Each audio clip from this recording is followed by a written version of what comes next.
자, 오늘 누가복음 강해 다 같이 보실 말씀은 누가복음 19장 39절에서 44절입니다.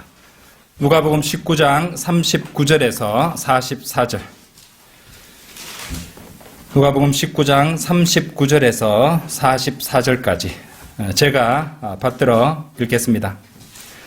무리 가운데서 바리새인 몇 사람이 주께 말씀드리기를 선생님, 당신의 제자들을 꾸짖어 주소서라고 하니 주께서 그들에게 대답하여 말씀하시기를 내가 너희에게 말하노니 이 사람들이 침묵을 지킨다면 돌들이 즉시 소리를 지르리라고 하시더라.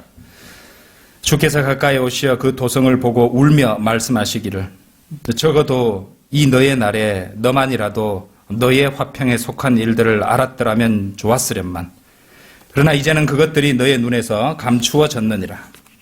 그날이 너에게 이 말이니 그때에는 네 원수들이 너의 주위에 방벽을 쌓고 너를 포위하여 사방에서 가두리라.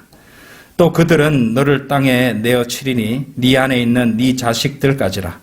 그리고 그들은 너에게 돌 위에 돌 하나도 남겨두지 아니하리라. 이는 너를 감찰하는 때를 네가 알지 못하기 때문이라고 하시고. 자, 오늘 드릴 말씀 제목은 티투스 예루살렘 정복이 갖는 예언적 의미입니다. 티투스 장군이죠, 그죠? 티투스 예루살렘 정복이 갖는 예언적 의미라는 제목으로 말씀드리겠습니다. 먼저 오늘 본문 말씀 전반부부터 한번 살펴볼게요. 우리 방금 읽으셨던 대로 이제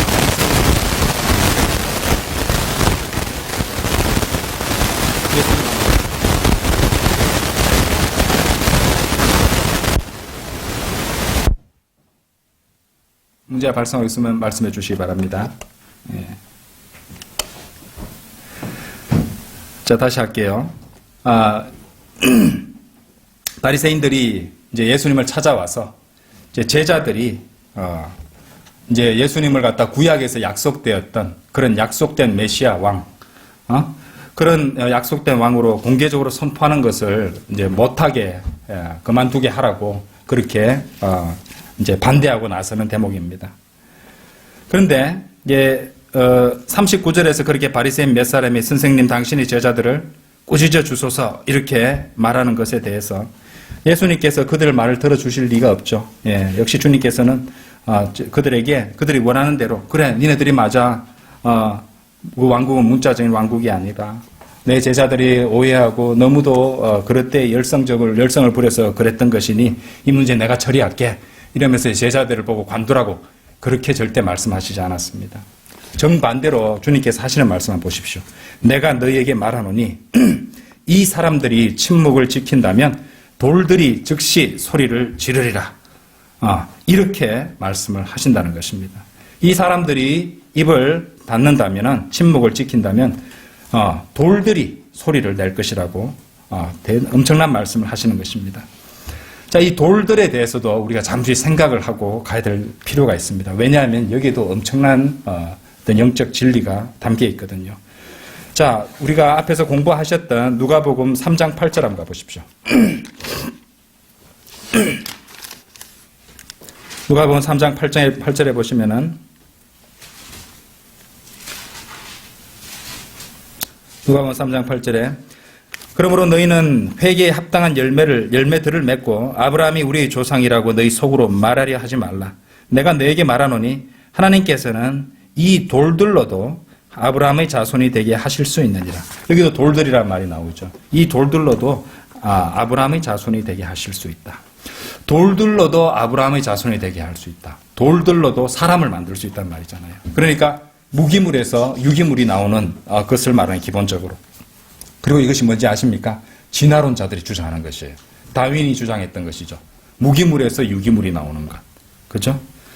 다윈은 그러니까 이렇게, 뜨거운 그 요감이 이제 이렇게, 식어가면서 거기에 이제 무기물 수프가 만들어지고, 유기물 이제 수프가 만들어지고, 바위가 용암이 식어가면서 유기물 수프가 만들어지고, 거기서 어찌해서 생명체가 생겨났다.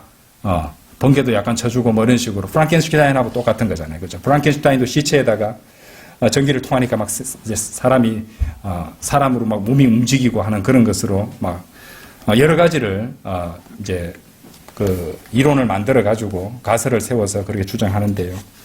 이게 바로 지금 다윈이 좋아할 만한 그런 내용이에요. 돌들로도 아브라함의 자손이 되게 하실 수 있느니라. 그런데 다윈이 그렇게 한 것은, 다윈이 생각했던 것은 그야말로, 그러니까 무작위적으로 그렇게 된 겁니다. 그러니까 진화론자들이 주장하는 것은 막연히 오랜 세월이 지나가면, 오랜 시간이 몇십억 년이 지나가면은 그렇게 해서 생겨날 수 있을 거다. 반복하다 보면 그렇게 될 거다. 이렇게 주장하는 것이거든요. 그런데 우리는 분명히 안다는 것은, 우리가 분명히 말할 수 있고 확신할 수 있는 것은 죽은 바위에서 생명체를 가져올 수 있는 분은 하나님 한 분밖에 안 계신다는 것입니다. 인간은 도저히 그렇게 할 수 없는 것이죠. 그리고 우리가 보여줄 수 있고, 과학자들이 보여줄 수 있고 증명할 수 있는 법칙은요, 과학 법칙이 있어요. 생물 발생설이라고 합니다. 바이오지네시스. 생물 발생설이라는 그 생물 발생설의 법칙에 따르면요, 무생물로는 결코 생명을 얻을 수 없다는 법칙입니다. 그러나 누가복음 3장 8절에서 우리는 하나님께서 이 돌들에게 생명을 주시고 그것들을 인간으로 변화시킬 수 있다. 그런 말씀을 하시는 것을 알 수 있습니다. 자, 돌이 사람처럼 어떤 역할을 하는 장면이 구약 성경에 또 나와요. 이제 돌 가지고 몇 군데를 살펴보면서 연결을 지어 보도록 하겠습니다. 여호수아서 24장 한번 열어보세요. 여호수아서 24장. 여호수아 24장 27절.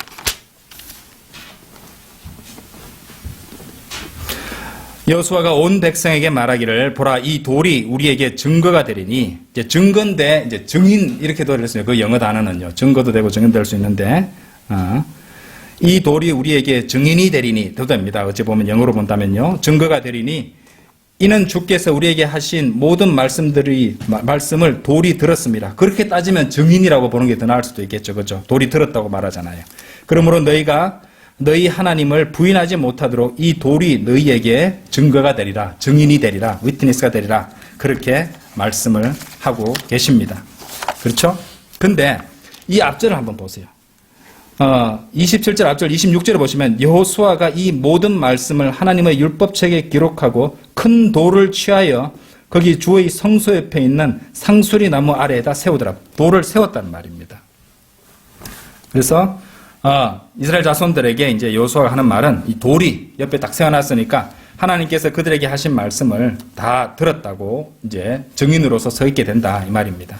그래서 그들이 이스라엘 민족이 만약 하나님으로부터 돌아서게 된다면 그 돌이 그들을 반대하는 하나의 증인이 될 것이다. 돌에게 이제 어떤 사람으로서의 어떤 그런 역할을 수행하게 될 것이라는 그런 예언을 하고 있다는 것입니다. 그래서 우리가 이제 그렇게 본다면은 그 돌이 이제 주께서 우리에게 하신 모든 말씀을 이 돌이 들었다는 말은 그 돌이 하나님께서 우리에게 하신 모든 말씀들을 기록했다는 뜻이 됩니다. 그렇죠? 그런데 참으로 흥미로운 이 대목이 될 수 있는 것이, 여러분들 요즘 MP3 아시죠? 우리 옛날에 쓰던, 지금 안 씁니다. 그 카세트 테이프라든지 오디오 테이프, 그죠? 그리고 디스크들, 그리고 이제 저장 장치로서는 이제 칩 같은 것들, 컴퓨터 칩 같은 그런 것들, 이런 것들이 다 뭐로 만들어지는지 아십니까? 돌에서 만들어집니다. 돌에서. 규소라는 그런 재료로 만들어지는데요. 규소는 돌이고 바위고 모래잖아요. 그죠? 그리고 럭커만 목사님에 따르면 1993년에 이미 과학자들이 어떤 기술을 발명해 놨냐면요, 음파가 돌에 기록되고 나서 24시간이 지난 후에 그것을 다시 추출해 낼 수 있는 장비를 이미 1993년에 다 개발해 놨다고 합니다. 그러니까 이제 이런 것들은 이제 그 첩보기관에 이런 데서 얼마든지 사용해 오고 있을 수도 있는 것입니다. 심지어 어떤 것도 뭐냐면은, 어떤 사람이 얘기하는데 거기에 물잔을 떠놓고 나서 사람이 이제 말을 할 때 물잔에 물이 미세하게 흔들리잖아요. 그것을 분석해서 무슨 말을 했는지도 다 알아낼 수 있는 그런 기술이 있다고 합니다. 돌에 기록된 것도 뽑아낼 수 있고요. 그러니까 이렇게 인간이 그러한 일을 갖다가 할 수 있다면 하나님께서 사용하시고 하나님께서 만드시고 사용하시는 그런 감시 시스템 얼마나 대단하겠습니까? 그죠? 우리들의 일거수일투족 모든 것들이 다 기록되고 있다는 것을 아셔야 돼요. 무한대로. 그죠? 지금 우리가 볼 수 있는, 구현할 수 있는 최고의 화질, 그것보다도 더 분명하고 또렷하고 또 생생한 음질로 모든 것들이 기록되고 있다고 한번 생각해 보십시오. 참으로 어찌 보면은 섬뜩한 일이 아닐 수가 없습니다. 거기 이제 하나님께서 사용하시는 그런 감시 시스템에 비한다면 미국의 CIA라든지 그죠? 모사드라든지 뭐 유명 그런 FBI라든지 이런 첩보기관에 사용하는 그런 첨단 과학 무기들은 아주 장난감 같은 그런 것에 지나지 않을지도 모릅니다. 자, 마태복음 12장 36절을 우리가 한번 이 시점에서 한번 생각해 봐야겠습니다. 마태복음 12장 36절. 하나님께서 그 모든 것들을 다 기록하고 계신다면, 다 찍고 계신다면, 기록으로 남기신다면, 그죠? 그리고 우리가 빈말을 할 때 또 그런 것들 다 기록해 두셨다가, 제가 언제 그랬습니까? 그죠? 우리 그리스도인 같으면 이제 그리스도 심판석에 섰을 때, 그죠? 예. 아니면 또 죄인들이 백보자 심판석에 섰을 때, 제가 언제 그랬습니까? 촥 틀어주신다는 거죠. 마태복음 12장 36절에 보시면, 그러나 내가 너에게 말하노니 사람이 말하는 어떠한 빈말이라도 심판날에는 그에 관하여 설명하게 되리라. 이 말씀 하나님의 말씀입니다. 그러면 이대로 될 겁니다. 예, 이 말씀대로 이루어진다는 것입니다. 그렇죠? 예. 그러면은 여기서 설명해야 할 수밖에 없도록 하나님께서는 분명한 증거 자료를 제시하실 것이란 말이죠. 그런 것을 한번 생각해 봐야 된다는 것입니다. 그래서 사람이 자신이 한 모든 빈말에 대해서 이건 이래 했고 어쩔 수 없이 이렇게 할 수밖에 없었어요. 내가 안 그러려고 했는데 이렇게 했어요. 이런 상황 때문에 이렇게 됐습니다. 그러면은 이제 하나님께서 다 기록해놓은 암석 돌들을 딱 가져와가지고, 그죠? 아마 돌들에 기록되어 있을지도 모릅니다. 그죠? 우리가 이제 성경 말씀에서 이런 힌트들이 있으니까, 뭐 정확히 어떻게 했는지는 알 수는 없습니다만은, 증거를 갖다 분명히 제시하실 거란 말입니다. 그죠? 예. 우리만 그런 거 할 수 있는 게 아니잖아요. 인간이 그렇게 할 수 있는데 하나님은 얼마나 더욱더 잘 하시겠습니까? 우리가 지금 현재 생산할 수 있고 누리고 있는 그 기술의 수천만 배 더 분명하고 더 확실하고 더 쉬운 방식으로 하나님께서는 하실 것입니다. 컴퓨터에서 무슨 데이터를 뽑아내듯이 그 모든 자료들을 제시하시면서 우리의 말문을 막히게 하실 것입니다. 그러니까 그럴 일을 안 만드는 게 현명한 거죠. 자, 하나님께서 쓰시는 그런 컴퓨터 시스템은요, 현재 이제 누가 제일 좋은 컴퓨터 시스템 쓰겠습니까? 아마 빌 게이츠 같은 그런 억만장자, 글로벌리스트도 굉장히 훌륭한 컴퓨터 시스템을 사용하겠죠. 그리고 이제 유럽의 벨기에 브뤼셀에 가면요, 이 슈퍼컴퓨터가 한 대 있다고 합니다. 이름이 비스트예요. 비스트. 짐승이죠. 희한하죠. 컴퓨터는 비스트입니다. Biometric Encryption and Satellite Tracking. 이래 줄여가지고 비스트라고 부르는데, 이런 슈퍼컴퓨터가 있는데 엄청납니다. 또 건물도 희한하게 십자가와 또 이렇게 초승달 모양을 합쳐놓은 같은 그런 기독교와 이슬람과 어떤 그런 걸 합쳐놓은 듯한 그런 건물을 위에서 보니까 그렇게 돼 있더라고요. 그래서 요즘 무슨 크리슬람하고 기독교하고 로마 카톨릭과 이슬람이 서로 교류를 하고 또 이제 통합하려는 그런 움직임을 하고 있는데 그런 것과 연관이 있는 건 아닌가 이런 생각을 잠시 하게 되는데 어쨌든 그런 슈퍼컴퓨터도 하나님께서 쓰시는 시스템과는 전혀 비할 바가 못될 것입니다. 그런데 여러분들 너무 떨리죠? 우리 모든 일거수일투족 우리가 하는 모든 빈말들이 다 기록되고 있다고 너무 떨 필요 없습니다. 왜? 좋은 소식 하나 있어요. 일단은 우리에게 좋은 소식이 있습니다. 만일 여러분이 구원 받으셨다면 하나님께서는 여러분들이 모든 죄들에 대해서 일단 삭제 버튼을 눌러놓으신 상태라는 거. 그죠? 딜리트 하셨다는 것입니다. 두고 보실게요. 말씀으로 증명하면 되잖아요. 그죠? 히브리서 9장 14절 보세요. 히브리서 9장 14절.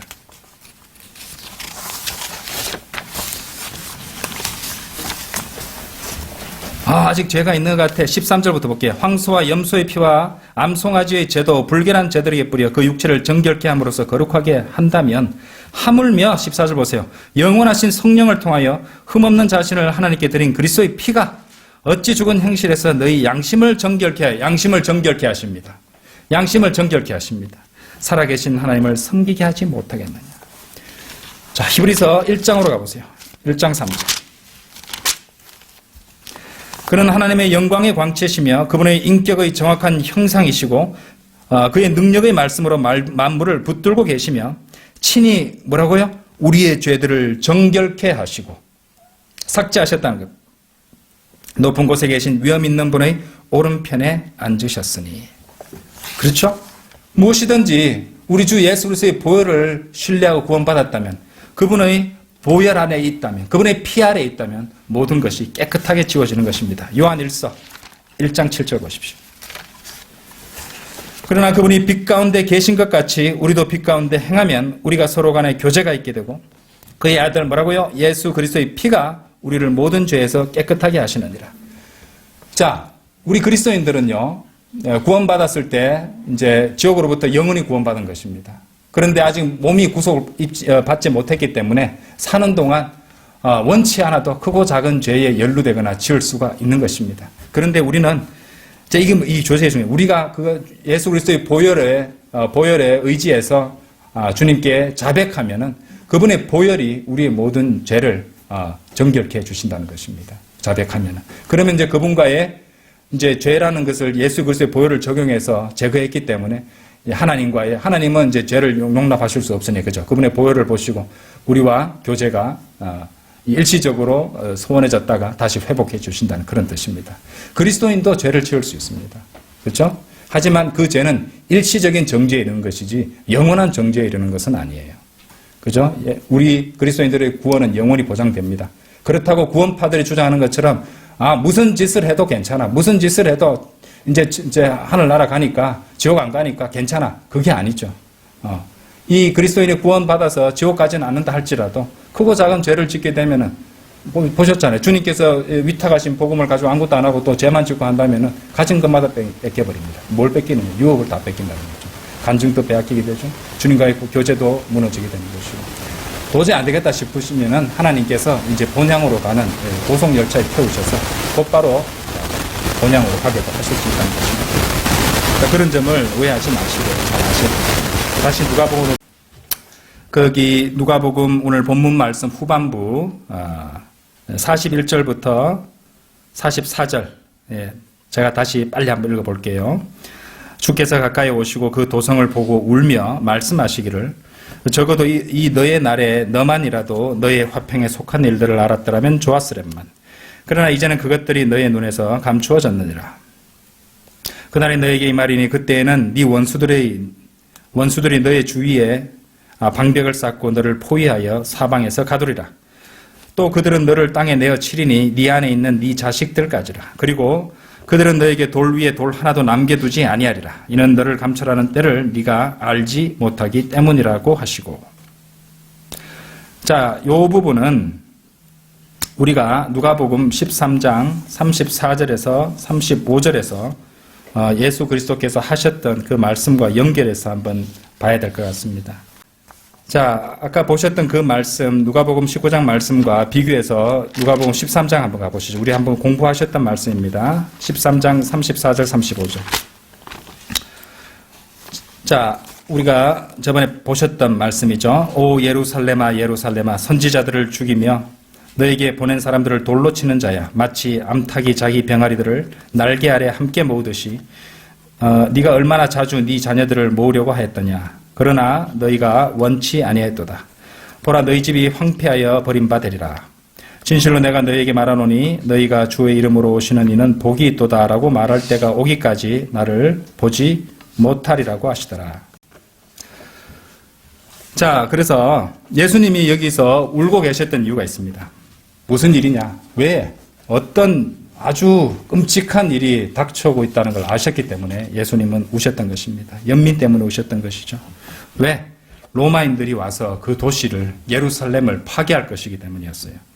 자, 그리고 그 일이 방금 우리가 읽으셨던 누가복음 19장 43절, 44절에 있을 일이었습니다. 이 로마인들이 와서 예루살렘을 완전히 잿더미로 만들고 파괴해버릴 것이었단 말이죠. 그래서 만일 유대인들이 그들에게 그 대신에 화평을 가져오게 하는데 필요한 일들이 무엇인지 알기만 했더라도 그런 일들을 피할 수 있었을 텐데 정말로 아쉽다라고 말씀하시는 것입니다. 누가복음 19장 42절에 뭐라고 말씀하십니까? 예. 적어도 이 너의 날에 너만이라도 너의 화평에 속한 일들을 알았더라면 좋았으련만. 근데 뭐라고 말씀하세요? 그러나 이제는 그것들이 너의 눈에서 감추어졌느니라. 이렇게 말씀하는 거예요. 너의 눈에서 감추어졌느니라. 왜 그렇습니까? 왜 그들이 그러한 재앙을 갖다가 돌이킬 수 있고 막을 수 있는 그 기회를 놓쳤을까요? 왜 눈에서 감춰져 버렸을까요? 하나님께서 그들의 기회를 주셨는데 그들은 메시아 왕을 거부했기 때문입니다. 예. 메시아 왕을 거부했고 오히려 이제 자기들한테 그런 멸망이 닥쳐오도록 자기들이 초래한 그 형국이 되고 말았던 것입니다. 오늘 이제 수요 기도의 소주제와도 같은 제목과도 같은 내용인데요. 43절, 44절 이 말씀은요. AD 70년에 그 로마 장군 티투스에 의해서 예루살렘이 멸망할 것이라는 그 예언입니다. 예언을 예수님께서 하셨던 것입니다. 43절, 44절이 바로 1차적으로 로마 장군 티투스가 AD 70년에 예루살렘을 그 주변에 방벽을 치고요. 아무도 들어오거나 나가지 못하게 막아버려서 그래서 굶주리고 또 그 다음에 사람들을 갖다가 아주 기진맥진하게 만든 다음에 그 성에 쳐들어가서 사람들을 잡아서 죽이고 500명이나 십자가에 못 박았다 하잖아요. 500명이나. 그죠? 도시 들어가는 입구에다 500명이나 십자가를 만들어 못 박아서 세웠다는 것입니다. 그래서 티투스 장군의 그 부하들은요, 이 병사들은 탐욕에 사로잡혀 있었습니다. 왜냐하면은 이 솔로몬 성전에 대해 있었던 이 금에 대한 이야기를 듣고 왔었는데, 그래서 성전의 기초 아래에 금이 묻혀 있을 거라고 그런 소문이 퍼지자 성전을 문자 그대로 벽돌 하나하나까지 다 들어보고 뜯어보았다고 합니다. 그리고 기초를 이루는 돌은요, 우리가 상상을 보다 훨씬 큰 돌들인데 그런 돌까지도 다 치워버리고 땅 아래를 다 파헤쳤다고 합니다. 예수님께서 뭐라고 말씀하셨습니까?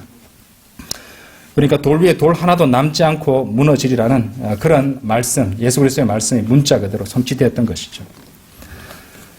자, 그에 비해서, 저번에도 한번 말씀드렸지만, 이 선지자라고 자랑하는 모하메드는 예언 단 하나도 제대로 된 걸 한 적이 없었죠. 말 그대로 선지자로서는 완전히 실패자인 것입니다. 누가복음 19장 44절 다시 한번 보세요. 19장 44절. 이는 너를 감찰하는 때를 네가 알지 못하기 때문이라. Because thou knowest not the time of thy visitation. 이래 되어 있습니다. visitation. 그죠? 감찰하는 걸 말하는 거죠.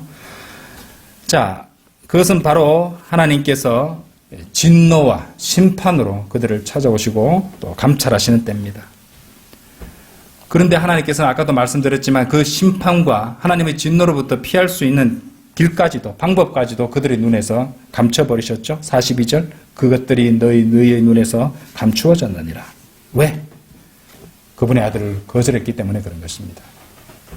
그렇죠? 때로는 하나님께서 계속해서 참아주시고 기회를 주시다가 마지막까지 예수 그리스도를 거부하는 그런 죄인들을 죄 가운데서 멸망하게 하십니다. 예. 그렇죠?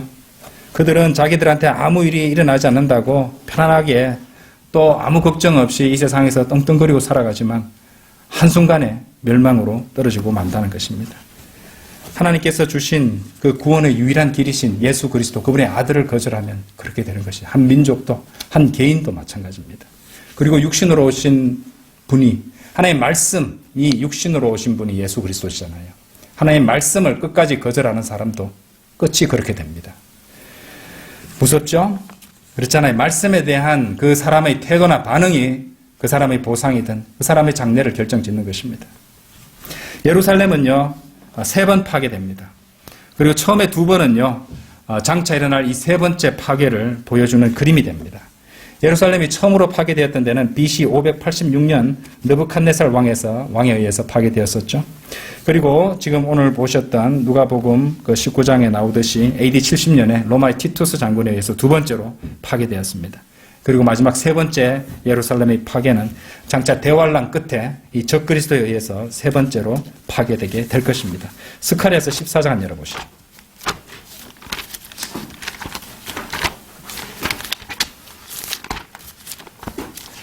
스가랴서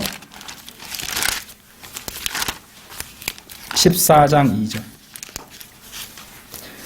내가 모든 민족들을 모아 예루살렘을 대적하여 싸우게 하리라. 성읍은 함락되고 집들은 강탈당하며 여자들이 욕을 당하고 성읍의 절반이 사로잡혀 갈 것이나 백성의 나머지는 성읍에서 끊어지지 아니하리라. 그렇죠? 이제 바로 장차 세 번째 어떻게 될 것인지 이 말씀이 보여주고 있는 것입니다. 아까 제가 느부갓네살 왕에 대해서 말씀을 잠시 드렸는데 이 느부갓네살 왕은요 성경에 나오는 이 적그리스도의 가장 두드러진 모형들 가운데 하나입니다. 자, 그리고 이제 티투스 장군에 의한 예루살렘 멸망을 우리가 교리적으로 생각해 볼 때는요 그 문맥을 재림의 문맥으로 잡아야 됩니다. 왜 그러냐면요 아까 제가 누가복음 19장 42절에 보시면 무슨 말이 나옵니까? 너의 화평에 속한 일들을 알았더라면, 이 말씀이 상당히 중요한 말씀이에요. 이게 실마리가 되는 말씀이거든요. 여기 너의 화평, 너의 화평은 너의 화평이 성경에 나옵니다. 구약 성경에. 여기 너가 누굽니까? 예루살렘이잖아요. 예루살렘의 화평이 나옵니다. 자, 어디 나올까요? 예루살렘의 화평. 시편 122편 6절. 너의 화평은 예루살렘의 화평인데 시편 구약 성경 122편 6절에 보세요. 122편 6절에 보시면은 너의 화평, 예루살렘의 화평이 나옵니다. 122편 6절. 예루살렘의 화평을 위하여 기도하라. 너를 사랑하는 자들은 번성하리로다. 우리가 이제 이스라엘, 이제 유대인을 갖다 축복해주고 민족적으로 말입니다. 그렇죠? 또 예루살렘 화평을 위해서 기도해야 된다고 하는 이 말씀은 곧 예수 그리스도의 재림이 빨리 일어나도록 우리가 그분이 빨리 오시도록, 그죠? 어서 오시옵소서 하고 기도하는 것에 다름 아닙니다.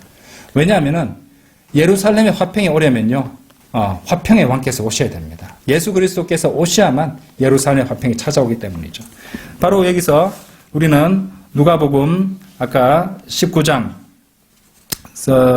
42절에 나왔던 너의 화평을 통해서 재림을 가리키고 있는 그 재림의 상황, 그러니까 예수님이 오셔서 예루살렘의 화평이 찾아오는 그 상황을 보여주고 있는 시편 122편 6절과 연결시킬 수 있다는 것입니다. 재림의 문맥에 왜 티투스 장군의 예루살렘 정복이 언급되는가? 분명한 이유가 있습니다. 왜냐하면은 역사는 반복된다 하신데 역사를 주관하신 분 하나님이십니다. 하나님께서는 역사를 주관하시기 때문에 어떤 특정 역사가 미리 일어날 일들을 보여주는 모형으로서 그 일을 일어나게 하시는 것입니다. 놀랍죠? 하나님만이 하실 수 있는 일입니다. 장차 이 티투 장군의 예루살렘 정복은 이런 재림 때, 적그리스도 때, 이제 재림에 앞서서 적그리스도에 의해서 파괴될 그 예루살렘을 보여주는 모형이 된다는 것입니다. 이 예표가 얼마나 강력하냐면요. 존 브레이라는 사람이 있습니다. 이 사람은 아주 유명한 프리테리스트라고 하는데, 이 프리테리스트 좀 이따 설명을 드릴게요. 이 프리테리스트는 이제 그 요한계시록을 갖다 해석하는 방식 중에 하나인 이제 과거학파라고 하는데, 과거학파는 뭐냐면 요한계시록의 예언들이 과거에 이미 다 일어났다고 그렇게 주장하는 사람들입니다. 요한계시록을 그렇게 이제 해석하는 사람들이에요.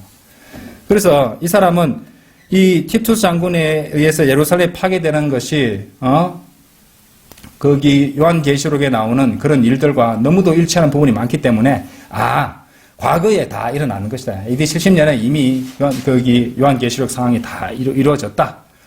이렇게 가르치고 믿는 사람입니다. 얼마나 모형이 정확하면은 이렇게 오해를 하고 잘못 가르치겠습니까? 그래서 요한계시록을 이렇게 해석하는 세 가지 관점이 있습니다. 이제 간단히 설명드리자면 첫 번째가 프리테리스트. 그러니까 이제 과거학파라고 하는데 요한계시록의 예언들이 과거에 다 이루어졌다. 그죠? 예, 뭐 네로가 무슨 적그리스도다. 이미 다 뭐 이루어졌다. 그런 식으로 주장하는 사람도 있고요. 그와 비슷하게 이제 역사학파도 있는데, 역사학파도 이제 인류 역사 19세기에 이르는 동안에 대부분의 예언들이 다 이루어졌다. 이루어지고 있거나, 이루어졌거나 이루어지고 있는 중이다.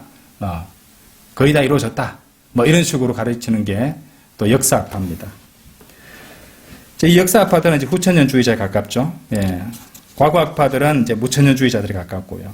마지막으로 이제 성경대로 믿는 사람들은 이제 굳이 이 세 구 중에 이제 하나를 넣는다면 미래학파에 속합니다. 미래학파가 뭐냐면은 전천년주의적 입장인데요. 요한계시록 3장부터 끝까지가 문자적으로 장차 일어날 예언이라고 보는 해석하는 관점입니다. 정확한 관점이죠.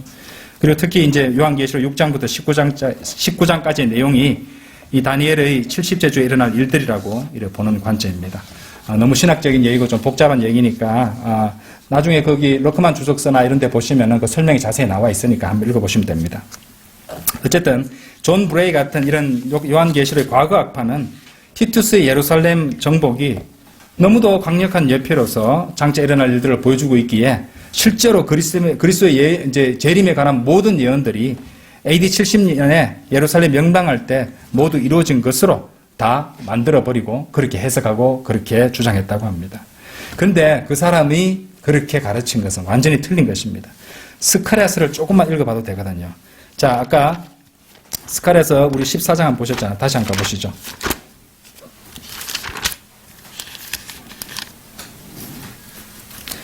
스가랴서 아까 이제 예루살렘이 파괴되는 것 같아서 아까 이렇게 보여주는 그 말씀이 14장 2절을 우리가 살펴보셨잖아요. 근데 이 스가랴서 14장 2절은요, 결코 티투스의 예루살렘 정복에 적용할 수가 없습니다. 왜냐하면은 이 스가랴서를 14장을 잘 읽어보시면은, 예루살렘에 대한 이 최종적인 공격이 감행되는 동안에 하나님께서 친히 몸소, 그 예루살렘을 위해 싸우시기 위해 내려오신다고 성경이 되어 있거든요. 3절 보세요. 그때에 주께서 나가 그 민족들을 대적하여 싸우시리니 전쟁의 날에 싸우셨을 때처럼 하시리라. 이 말씀을 그래 적용해 주잖아요. 티투스가 예루살렘 멸망시킬 때 하나님께서 오셔서 싸워주셨습니까? 아니잖아요. 그렇죠? 8절도 보세요. 그날에 주는 예루살렘의 거민들을 보호하리니 그 날에는 그들 가운데 약한 자가 다윗같이 되겠고 다윗집의 하나님같이 그들 앞에선 주의 천사같이 되리라. 그리고 그분께서 그 싸움을 끝내시고 나서 그분은 새롭게 재건된 예루살렘에 재건된 성전을 두시고 이제 온 지구를 다스리게 된다는 것입니다. 거기 제3성전 이런 거 이제 관련해 가지고 기사들이 좀 나오고 있습니다. 이제 제3성전을 갖다가 이제 짓기 위한 왜냐하면 적그리스도가 이제 거기에 앉아가 자신을 하나님이라고 그렇게 이렇게 말하면서 소개하면서 그렇게 한다고 하니까 숭배를 받는다고 하니까 이제 대환란이 시작되려면은 성전이 만들어져야 되잖아요. 근데 이제 뭐 어떤 이제 기사에 보면은 이제 성전을 만들 돌이나 또 성전 안을 꾸밀 어떤 그런 장식물들은 이미 다 만들어져 있는 상태라고 그러고 또 그 제사장들 교육을 시키는 그런 프로그램이 이미 게시되고 있다고 하고 또 아직 뭐 기초도 안 닦았으니까 한참 걸리겠지 이렇게 생각하는 분도 있잖아요. 근데 성전은요 이 장막일 수도 있거든요. 그러니까 장막 같은 건 텐트 하나 치는 거잖아요. 큰 텐트 하나 치는 것이기 때문에 하루 저녁에도 만들어질 수 있는 것입니다. 그렇죠? 그러니까 언제라도 일어날 수 있는 일이라는 것을 생각하셔야 된다는 것입니다. 아까도 말씀드렸지만은 이제 우리 주님께서는 그 모든 싸움을 끝내시고 새롭게 재건된 예루살렘에서 또 새롭게 재건된 성전을 두시고 온 지구를 다스리게 되십니다. 스가랴서 14장 다 읽어보시고 또 에스겔서 40장에서 48장 내용이 바로 그런 내용입니다. 그 일들이 티투스 장군이 예루살렘을 정복하던 그런 AD 70년에 일어났습니까? 그렇지 않죠.